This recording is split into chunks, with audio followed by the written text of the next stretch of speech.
ilmunya bermanfaat, barokah dunia akhirat. Yang sama-sama kita hormati guru kita Ustaz Maulana Yusuf, mudah-mudahan beliau tetap istiqomah, diberikan kesabaran oleh Allah Subhanahu wa taala, panjang umur, sehat walafiat, dan tentunya kita berharap dari keturunan Ustazah Kartini Husain ini menjadi anak yang soleh dan solehah, bisa meneruskan perjuangan orang tuanya sehingga Yayasan Al-Husna ini menjadi yayasan yang baik, yang bermanfaat untuk manusia umumnya. Amin, amin ya rabbal alamin. Marilah kita awali dengan baca surah Al-Fatihah. Mudah-mudahan dengan kita baca surah Al-Fatihah ini kita diberikan panjang umur, sehat walafiat, orang tua kita juga diberikan panjang umur, sehat walafiat, diberikan rezeki yang banyak, yang halal, yang barokah untuk ibadah kepada Allah Subhanahu wa taala, dan Allah jadikan kita anak-anak yang soleh, yang taat kepada Allah dan Rasulnya, berbakti kepada kedua orang tua, dimudahkan kita dalam belajar, dan insya Allah Allah berikan ilmu yang bermanfaat dunia akhirat. Al-Fatihah ila hadratin Nabi Mustafa Muhammadin sallallahu alaihi wasallam. Summa ila mu'alif hadzal kitab Al-Syaitan bismillah hadratin summa ila ruhi Sayyid Ahmad bin Umar Asy-Syatiri bi anna Allah yu'li darajatihima بأن الله يعيد علينا من بركاته وأسراره وعلومه بالدين والدنيا والآخرة ورجال المؤمنين والمؤمنات والمسلمين والمسلمات الأحياء منهم والأموات وفدهم الفاتحة. أعوذ بالله من الشيطان الرجيم. بسم الله الرحمن الرحيم. الحمد لله رب العالمين الرحمن الرحيم مالك يوم الدين إياك نعبد وإياك نستعين اهدنا الصراط المستقيم صراط الذين أنعمت عليهم غير المغضوب عليهم ولا الضالين آمين. تنبيه قال المؤلف رحمه الله ونفعنا بعلومه في الدارين. نوينا التعلم الإفادة والاستفادة بسنة رسول الله صلى الله عليه وسلم. علم مما مر أن المس يخالف اللمس في ثمانية أمور.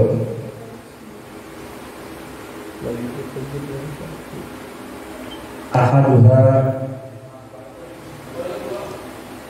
annahu yantaqidul masu dunal mamsus bikhilafil lamsi fa innahu yantaqidu bihil lamisu wal malmus.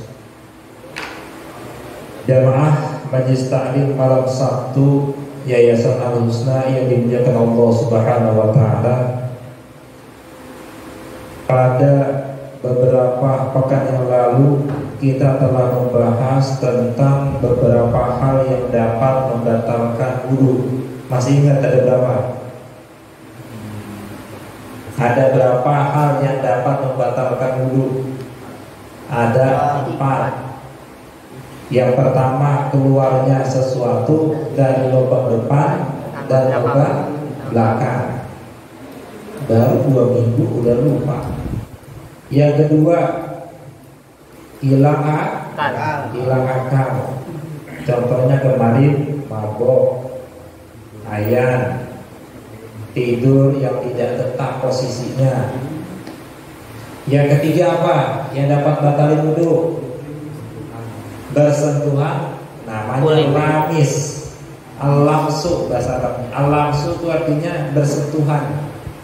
Kulit laki-laki dengan perempuan yang bukan mahramnya, baik telapak tangan ataupun luar telapak tangan. Bahkan bukan tangan doang, kaki pun kalau sentuhan batal. Bukan tangan doang, pala dari kerjaan batal. Misalnya kita megang kupingnya dia, batal. Namanya lamis wal malmus. Lamis itu artinya apa? Orang yang dipegang, malmus yang dipegang. Dua-duanya batal apa kagak? Dua-duanya batal. Paham nih? Dua-duanya batal. Rambut batal. Yang keempat apa? Kemarin yang keempat apa? Memegang kemaluan depan ataupun belakang. Dengan apa? Telapak tangan. Dia khusus telapak tangan doang. Kalau pakai ginian kemarin enggak batal. Pakai gini apa lagi nih? Gitu. Kagak batal. Tapi kalau pakai telapak tangan batal. Nah, di sini di dalam kitab Nailul Roja tanbihun, ada peringatan nih. Peringatannya apa? Annal massa yukhaliful lams. Bahwasanya memegang namanya almas. Kalau bahasa Indonesia menyentuh. Lams itu memegang. Sama keluarganya. Kalau mas tadi kemaluan, kalau lams itu menyentuh.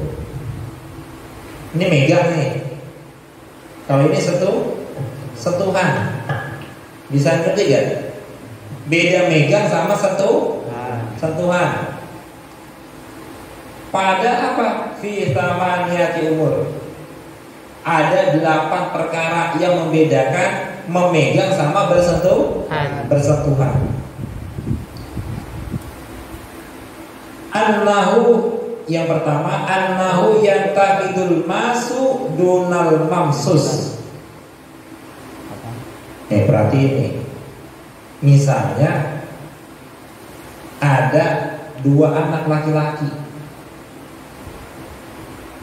yang satu megang kemaluan temennya, yang batal yang mana? Yang megang. Di sini yang takidul mas, berarti yang megang itu batal. Yang dipegang bagaimana Pak Ustaz? Yang dipegang kemaluannya agak batal. Ini orang kagak ada kerjaan namanya. Biasanya ada anak kecil begitu, wudu di musola, selalu kedodoran, dipegang. Maka yang megang batal, yang dipegang nggak batal. Ilo apa anak SMP?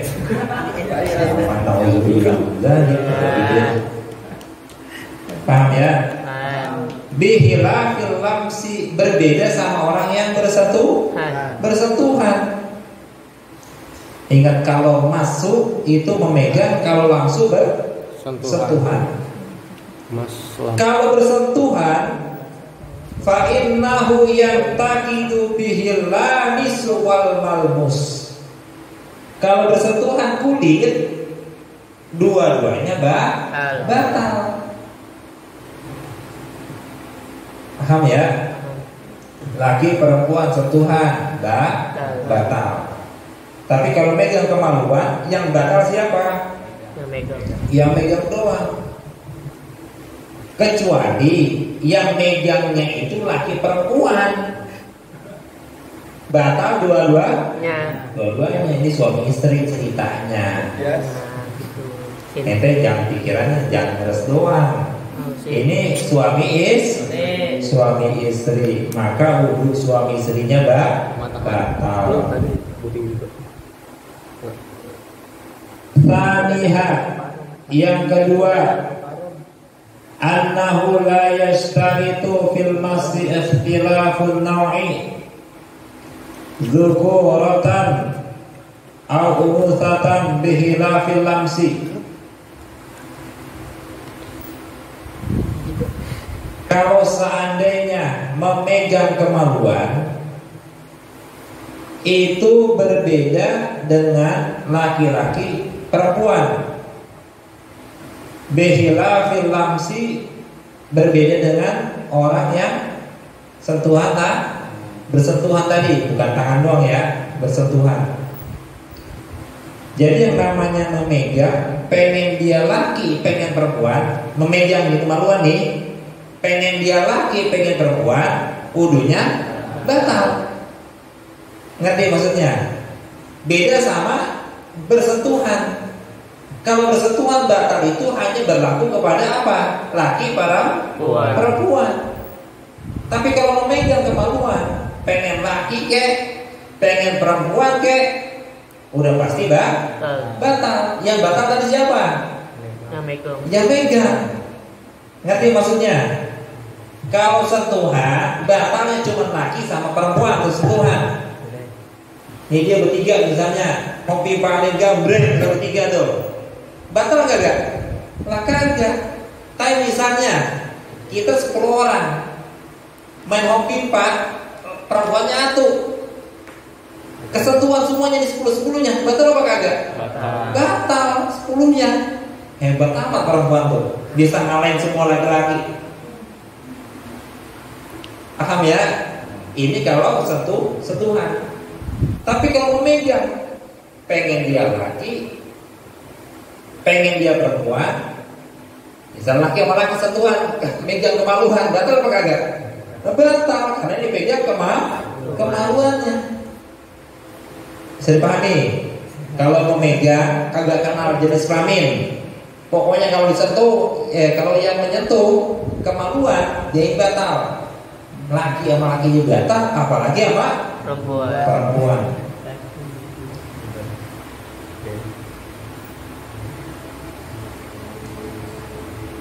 Salisuhuma, ini sebenarnya salisuha nih di sana buku. Salisuha yang ketiganya, andal masa qad yakunu fi syakhsil wahid bi khilafil lamsi fa innahu la yakunu illa baina itsnain.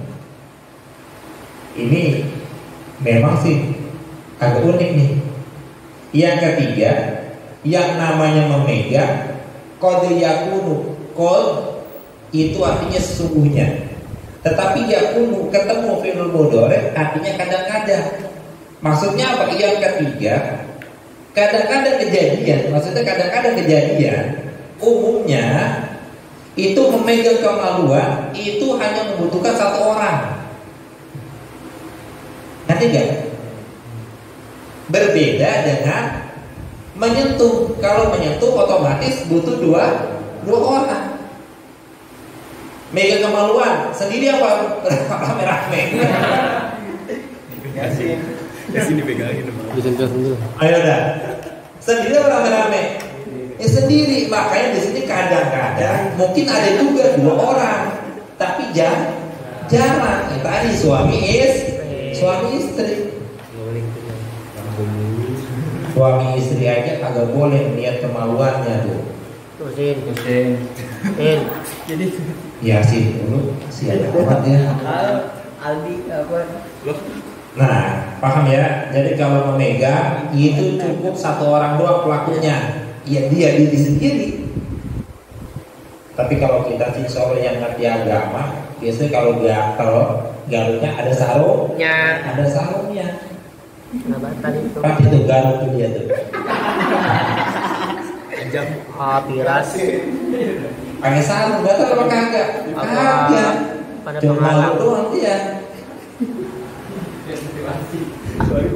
Apalagi sama santri, kancutnya mohon maaf itu kalau pada cuci bisa seminggu, kan gatel jorok. Iya. Makanya minimal itu Iya. nih celana dalam itu kalau bakal main beda, bakal sholat beda. Itu yang paling bagus kayak gitu. Nah ini bakal main bola pakai celana dalamnya itu, lah kan gerah, keringetan, belum lagi dia kencing sembarangan, dipakai lagi bakal sholat, udah kagak sah. Kenapa? Karena ada najisnya. Nah kayak baju nih, baju koko, sarung, ya khusus bakal sholat. Jangan baju koko, sarung bakal main. Ini bakal tidur, ngiler. Piras. Najis nanti. Jadi paham ya? Jadi kalau memegang cukup satu orang. Kalau menyentuh dua orang. tetapi bisa lebih kayak tadi contohnya. Rabi'uha, yang keempat, annal masa la yakunu illa bi batinil kaffi bi khilafil lamsi fa innahu yakunu bi ayyi juz'in minal basyarah. Kalau memegang kemaluan itu enggak cukup, maksudnya enggak batal kecuali pakai apa nih tadi? Telapak tangan. Beda sama menyentuh laki-laki perempuan. Itu pakai bentuk apapun dari anggota badan batal wudunya. Pakai jari doang batal. Iseng laki-laki perempuan batal. Segini batal. Paham? Kecuali misalnya rambutnya nih, rambutnya panjang, nggak batal tuh. Kalau rambut nggak batal kalau panjang. Kalau panjang. Kalau rambutnya pendek batal. Kalau pakai baju gini misalnya nggak batal, karena kenapa? Ada penghalangnya. Makanya guru perempuan biasanya tuh salaman dia pakai mukena. Tapi kalau anak gede sebaiknya gurunya jangan perempuan. Nanti naksir. Misalnya udah SMA nih, mohon maaf gitu, gurunya harus laki-laki. Karena laki-laki. Nah, anak SMA yang ngajar lulusan SMA. Tapi malah kejadian jatuh cinta, maksudnya begitu. Jadi sebaiknya ya kalau udah gede gurunya cari yang laki-laki. Yang perempuan, akhwat yang udah gede sama cari gurunya juga yang perempuan. Kecuali majlis taklim beda. Majlis taklim kan beda, nggak perlu istilahnya apa? Salaman. Tapi memang kalau perempuan biasanya ngajar perempuan, tapi kalau perempuan bisa ikut ke laki-laki biasanya kayak gitu. Ya aneh aja lah yang ngajar perempuan audiensnya semuanya lah laki-laki, kan agak aneh.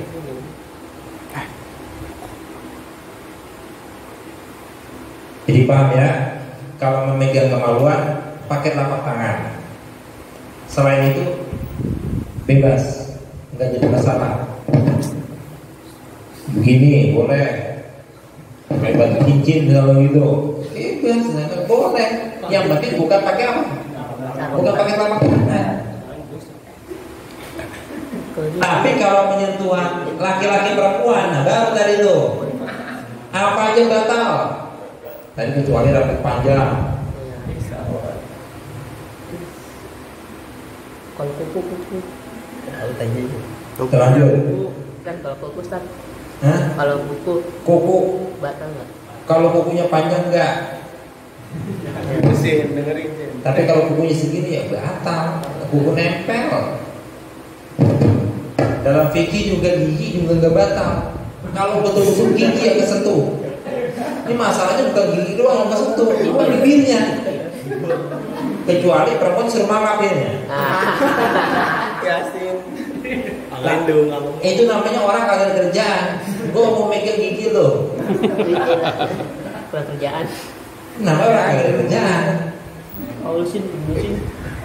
Di sini kan minal basyarah, dari kulit. Nah, paham? Dari kulit. Misal rambut panjang, enggak.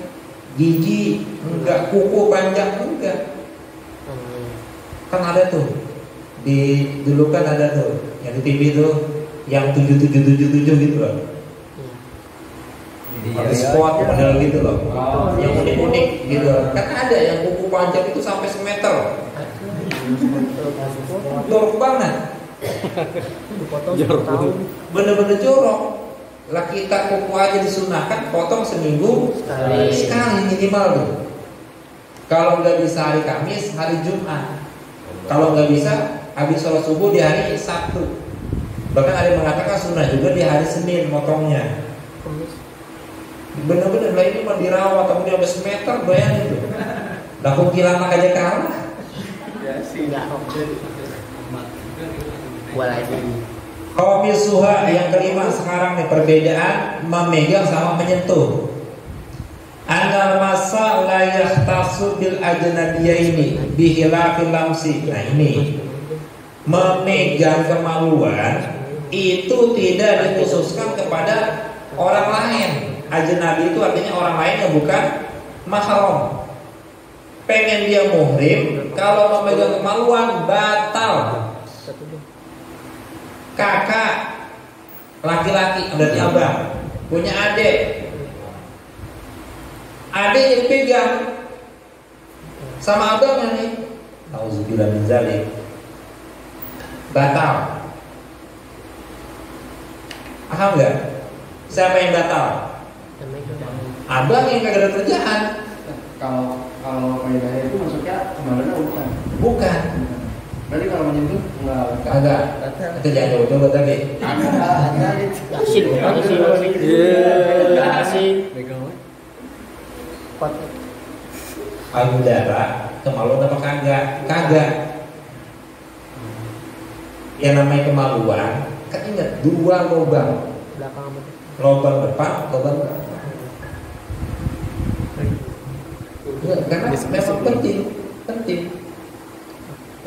Ya karena kalau sudah dewasa itu, kalau yang satu rumah sama kita, itu ada aturannya. Kita itu nggak boleh masuk ke kamar orang tua kita habis sholat subuh, habis zuhur, sama setelah isya. Ada aturannya. Ya karena kan orang tua kan mungkin dia ganti baju habis sholat, jadi betul-betul dijaga. Kalau Ustaz, bagaimana kalau rumah saya cuma mohon maaf gitu, yang misalnya nggak ada kamarnya, ya minimal kita harus sadar gitu. Oh, mungkin orang tua kita lagi ganti baju atau apa, kita juga biasanya kita malu, ngerti gak? Kita biasanya malu. Oh iya, orang tua lagi ganti baju, itu kita mundur. Jadi pahami tadi. Jadi kalau menyentuh kemaluan itu tidak melihat apakah dia itu orang lain atau dia masih saudara kandung atau tadi disebutnya mahramnya. Jadi batal. Contoh yang paling gampang ya tadi, misalnya dia punya kakak nih, kakak perempuan, adiknya sunat misalnya, jawabannya pakai betadin misalnya kan gitu kan, dipegangin kan tuh. Maka yang batal siapa nih? Kakaknya. Hah? Yang batal siapa? Kakaknya. Nah, adiknya juga belum sholat kali. Paham ya? Jadi yang batal siapa? Kakaknya. Walaupun dia mahram. Mahram artinya apa? Haram dinikahi. Karena mereka ada hubungan. Paham ya? Beda sama apa? Sama apa tadi? Menyentuh. Kalau menyentuh, kalau suami istri batal. Anak ibu enggak batal. Kalau menyentuh sepupu batal. Paman sama ponakan enggak batal. Nenek. Karena kenapa? Paman sama ponakan menikah haram. Tapi kalau sepupu nikah boleh apa enggak? Boleh. Ini paman sama ponakan beneran ini ya, bukan paman-pamanan. Om-oman bukan ini, bener-beneran. Berarti istilahnya kita punya orang tua punya kakak. Nah, ngerti kan? Kalau bahasa Jawanya apa? Bule gitu ya. Bule ya. Pale. Kalau kita kan menyentuhnya kan ke perempuan. Nah kalau pale mah pengen kita kepala kita ya apa juga nggak boleh batal. Ya karena laki-laki ketemu laki. Bule nggak batal karena ponakan sama paman. Tapi misalnya sepupu, nah bule itu punya anak berarti kan? Anaknya cakep banget. Kita minta nikah sama dia, boleh apa kagak? Boleh. Kalau agak malu. Bener gak? Iya. Kan malu. Ya, kalau ada orang lain apa? Kamu udah doang cakep. Tapi kalau ditanya hukum Islam boleh apa enggak? Boleh. Nikah sepupu boleh. Boleh. Mahal. Sadisuha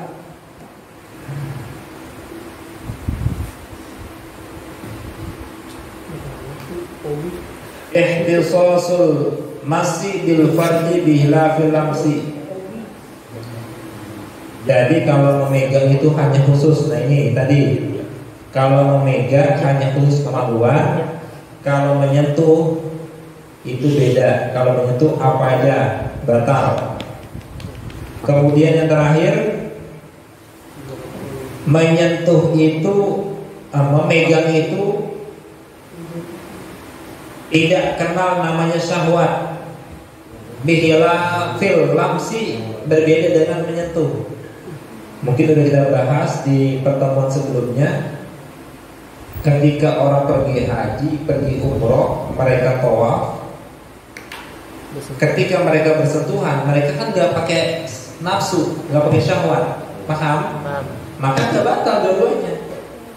Tetapi tatkala ada orang dia bersentuhan, memang sengaja ada hati dia pengen, maka batal. Makanya di sini disebutkan kalau megang kemaluan pengen dia nafsu kagak, pokoknya kalau menyentuh batal. Beda dengan sentuhan kulit. Kalau sentuhan kulit kalau tidak nafsu, tidak syahwat, tidak batal. Ya mungkin bahasanya enggak sengaja.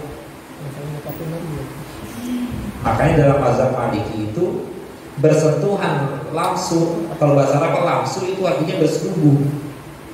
Kalau menurut mazhab Maliki, makanya kalau bersetubuh baru batal. Kalau hanya bersentuhan aja nggak batal. Beda dengan mazhab Imam Syafi'i. Faslun man intaqadha wudu'uhu haruma alaihi arba'at asya'. Orang yang wudunya batal maka haram melakukan 4 hal. Nih penting nih. Jadi kalau wudu kita batal, maka kita haram melakukan 4 hal. Yang pertama apa? As-sholah. Artinya apa? Sholat. Di sini disebutkan fardhun kanat au naflan au sholata janazatin. Baik itu sholat fardu, sholat sunnah ataupun sholat jenazah, wajib pakai wudu. Kalau seandainya wudu kita batal, ya udah bilang aja batal. Contoh, misalnya lagi mau sholat jenazah, ya kan? Sholat jenazah jam 10 misalnya, kita udah batal, ya udah kita wudu lagi. Jangan mentang-mentang itu kan sholat jenazah, namanya fardhu kifayah, nggak boleh.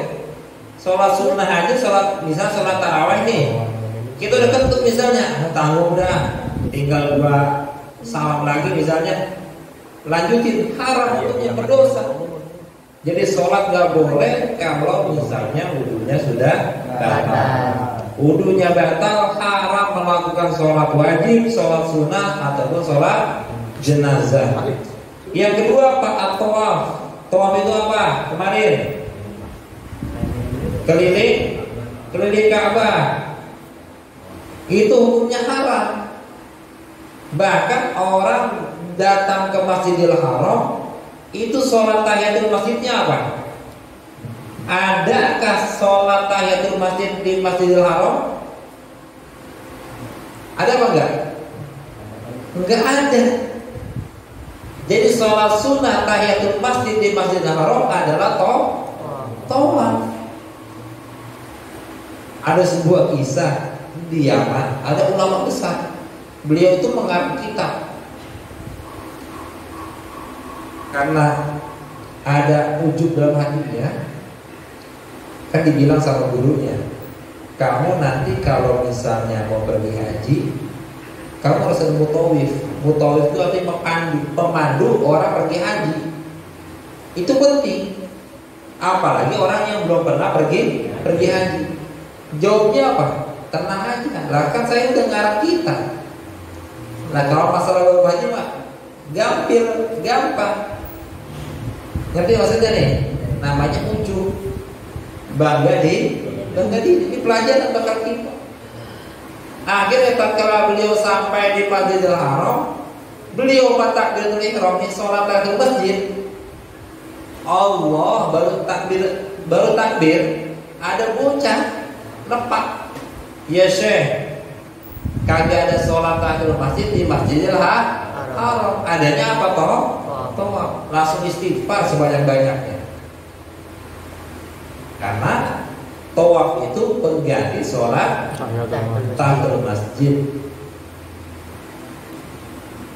Namanya tawaf qudum, tawaf datang. Jadi tawaf nggak boleh. Makanya tadi ketika kita tawaf bersentuhan sama perempuan itu jangan pakai nafsu, walaupun dia cakep banget. Karena orang tawaf itu ya mohon maaf berjubel-jubel. Mungkin kalau corona agak renggang. Kalau kita mau renggang di atas lantai 2, lantai 3. Tapi muternya lebih jauh. Kalau di bawah besok-besokan. Insya Allah nanti ngerasain. Jangan bilang begitu nggak punya. Jangan bilang begitu. Harap-harap aja kagak pengen, apalagi mau berangkat beneran. Kita agak punya, bagaimana mau kenyataan. Yang penting ada dalam hati kita nih. Tawaf, keliling itu. Kalau tawaf itu kan berarti kebalikan dari jam. Kalau jam muternya kemana? Kanan. Kalau tawaf kiri. Makanya kalau bikin teh, bikin kopi, buka kiri aja. Bismillahirrahmanirrahim, tawaf. Siapa tahu rasanya lebih apa? Lebih gurih. Ya, cobain aja. Ya, kalau namanya pas, lebih gurih pasti. Kalau pakai galon ya asin. Paham? Yang kedua apa toh? Tawaf. Yang ketiga, mashul mushaf, menyentuh Al-Quran. Nyentuh aja agak boleh. Makanya kalau ada anak remaja beresin Al-Quran nih di yayasan kayak di masjid, di musola, itu wudu dulu. Jangan beresin Al-Quran langsung aja duduk. Kagak pakai wudu, haram hukumnya. Kecuali Al-Qurannya di bawah. Daripada diinjek-injek sama orang, kita wudu dulu kelamaan, langsung ambil aja, taruh di tempat yang paling tinggi. La yamassuhu illal mutahharun. Dalam Al-Quran tuh surah apa tuh? Al-Waqiah. Jadi tidak boleh menyentuh Al-Quran kecuali orang-orang yang suci. Paham? Makanya kalau anak-anak itu kalau mau ngaji nih pesan, kita punya adik, biasanya si Gali itu dia bawa Al-Quran di tas. Nah iya. Kalau dia di tas, niatnya bukan bawa Quran, niatnya bawa tas, itu nggak jadi masalah. Tapi kalau dia niatnya memang isinya Al-Quran doang, dia nggak punya wudu, nggak boleh. Karena kenapa? Yang keempat, wahabluhu, menyentuh nggak boleh, bawa juga nggak boleh. Makanya kalau santri-santri itu karena udah tahu nih ilmunya, dia pakai sejadah. Tapi niatnya bukan bawa Al-Quran, bawa apa? Bawa sejadah. Kecuali apa? Al-Qurannya ada terjemahannya, dan terjemahannya lebih banyak daripada ayat-ayat Al-Qurannya, itu jadi masalah. Boleh. Jadi kalau menyentuh Al-Quran yang terjemahan boleh nggak wudu, tapi sebaiknya wudu. Bawa juga nggak boleh. Apalagi bawanya tasnya tas apa nih, ransel ya, di belakang. Jangan. Karena kalau naik motor pasti dia posisinya di mana? Sama pantat. Mohon maaf, bener kan? makanya naruh di depan.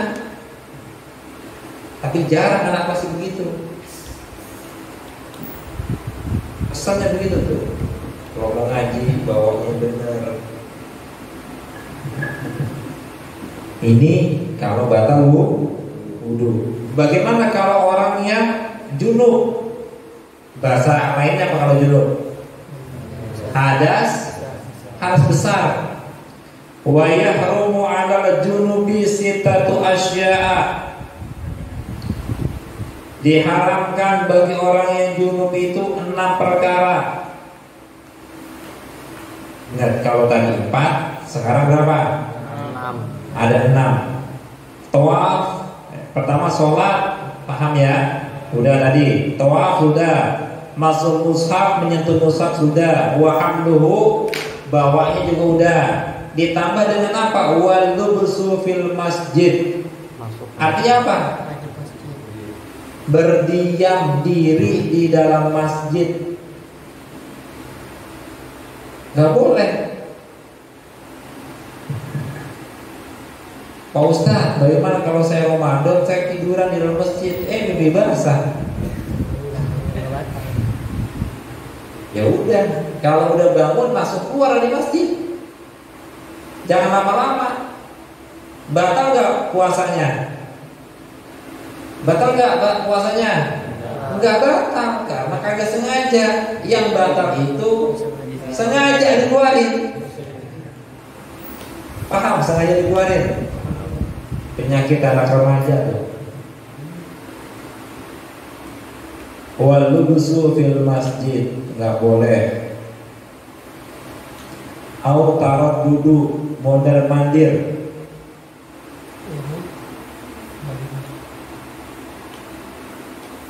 Ini ada kecuali kita di sini. Laisa binabiyin, dia bukan nabi. Jadi kalau nabi boleh. Wala ma'durin, atau enggak ada uzur. Nah, kalau ada uzur bagaimana? Boleh. Seperti apa? Dia dikunciin. Orang dikunci bisa keluar bagaimana? Boleh. Au khawfa minal khuruji minhu, atau dia takut keluar, di luar ada macan. Kalau dia keluar dicaplok sama macan misalnya, tapi dia posisinya lagi junub misalnya. Di sini syaratnya bagaimana? Wa yajibu 'alaihi naidin at-tayammum bi turabin. Maka syaratnya dia tayamum dengan debu. Paham? Nggak jadi masalah. Daripada dia cari mati, dia keluar ada macan. Ada apa?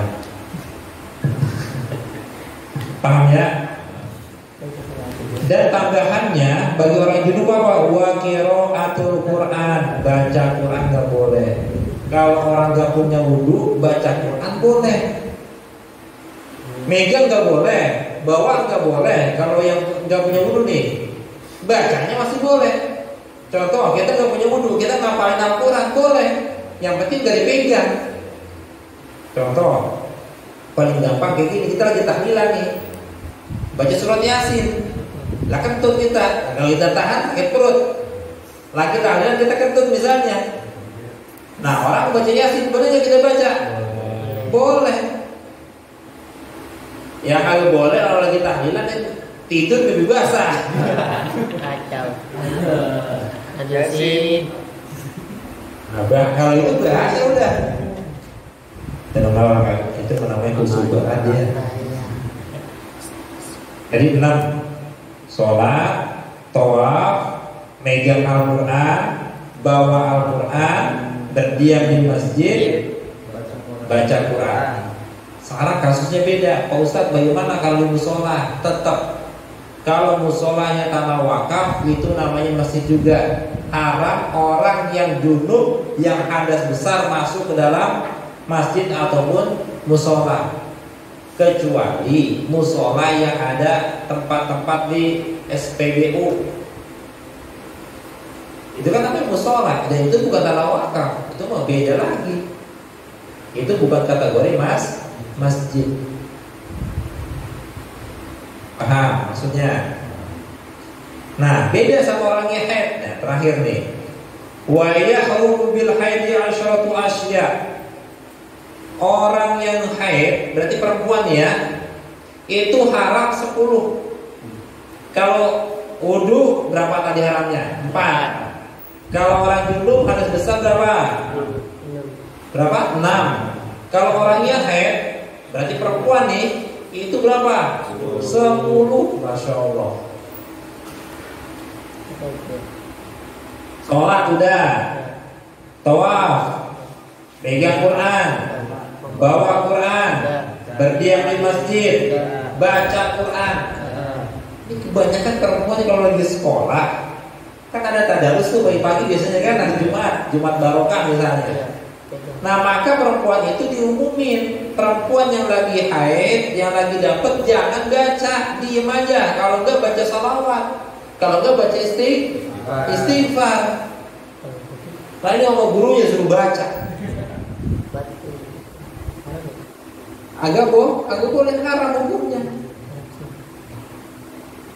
Bilangin, mohon maaf, saya lagi dapat, saya lagi halangan, saya lagi haid.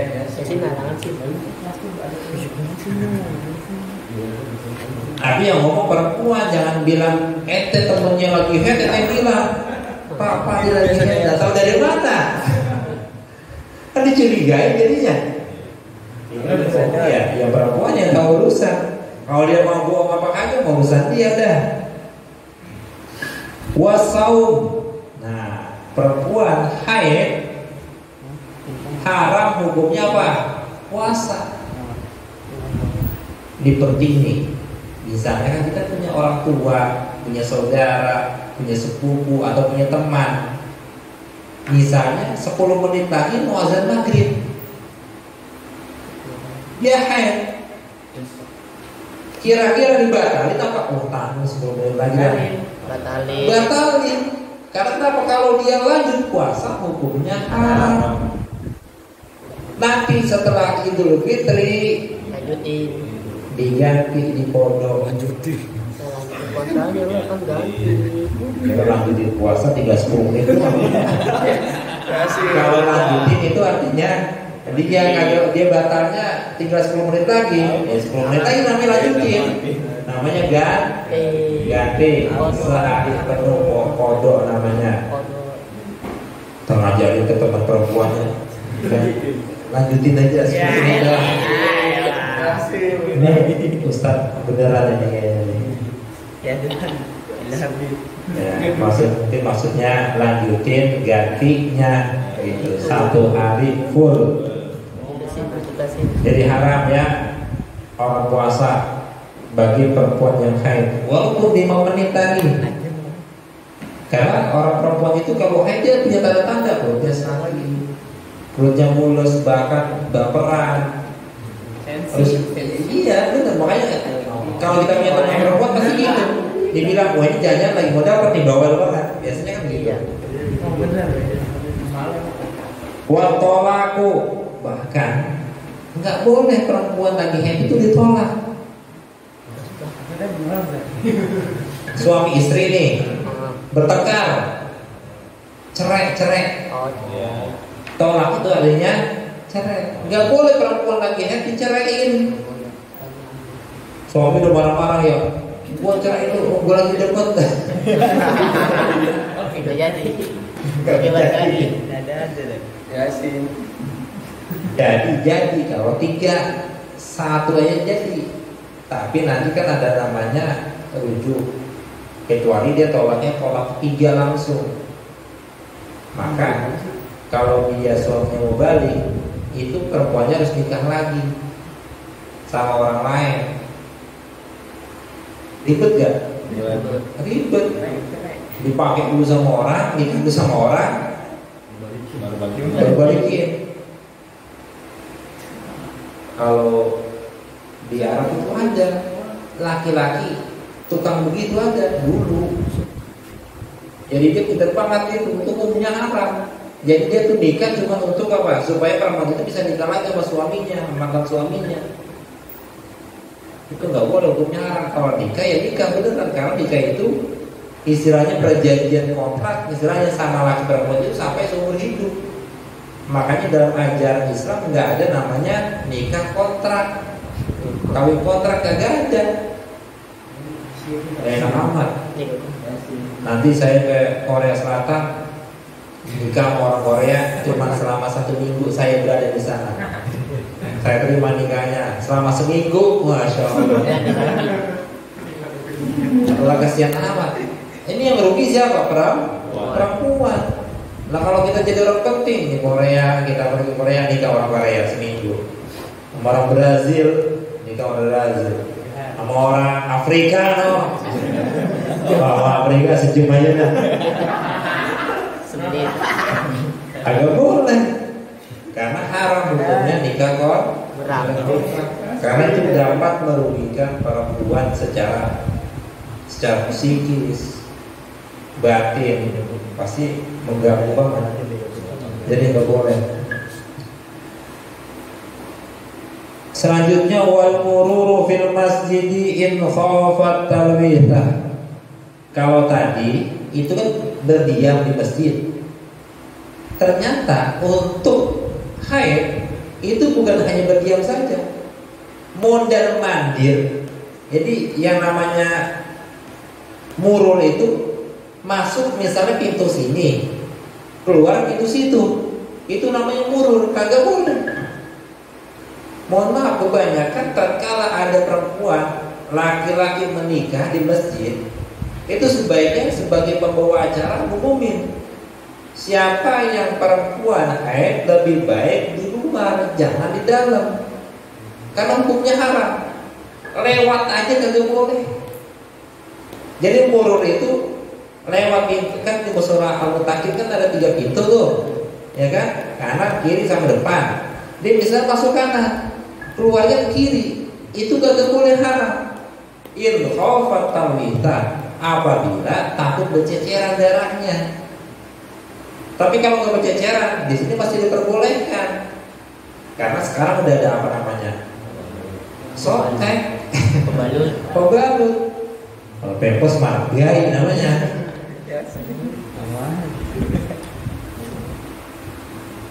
Dan yang terakhir, wal istimta'u bima baina surra wa rukbah. Ini khusus suami istri nih. Istrinya lagi dapat, ternyata lakinya kagak nahan. Ngerti maksudnya nih? Akhirnya istimta itu artinya apa? Dia nikmatin bagian dengkul sampai pusat, kagak boleh. Kalau nyium boleh nggak? Boleh. Suami istri, ingat suami istri. Suami istri, istrinya lagi haid, cium boleh. Yang nggak boleh tadi bagian pusar sampai lutut, nggak boleh. Wallahu a'lam bishawab. Insyaallah kita akan bahas tentang asbab tayamum, sebab-sebab tayamum. Mudah-mudahan apa yang kita pelajari pada malam hari ini menambah ilmu kita dan bermanfaat dunia akhirat. Amin, amin ya rabbal alamin. Astaghfirullahalazim. Astaghfirullahalazim. Astaghfirullahalazim. Astaghfirullahalazim. Astaghfirullahalazim. Astaghfirullahalazim. Wa atubu ilayhi min jami'il ma'asi wa dhunub. Wa la hawla wa la quwwata illa billahil aliyyil azim.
العالمين. اللهم صل وسلم على سيدنا محمد وعلى آله وصحبه أجمعين. اللهم أغننا بالعلم وزينا بالحلم وأكرمنا بالتقوى وجملنا بالعافية. اللهم اغفر لنا ذنوبنا ولوالدينا وارحمنا وارحمهم كما ربونا صغارا، ولجميع المؤمنين والمؤمنات والمسلمين والمسلمات الأحياء منهم والأموات. ربنا تقبل منا إنك أنت السميع العليم وتب علينا إنك أنت التواب الرحيم. ربنا آتنا في الدنيا حسنة وفي الآخرة حسنة وقنا عذاب النار. وصلى الله على سيدنا محمد وعلى آله وصحبه وسلم.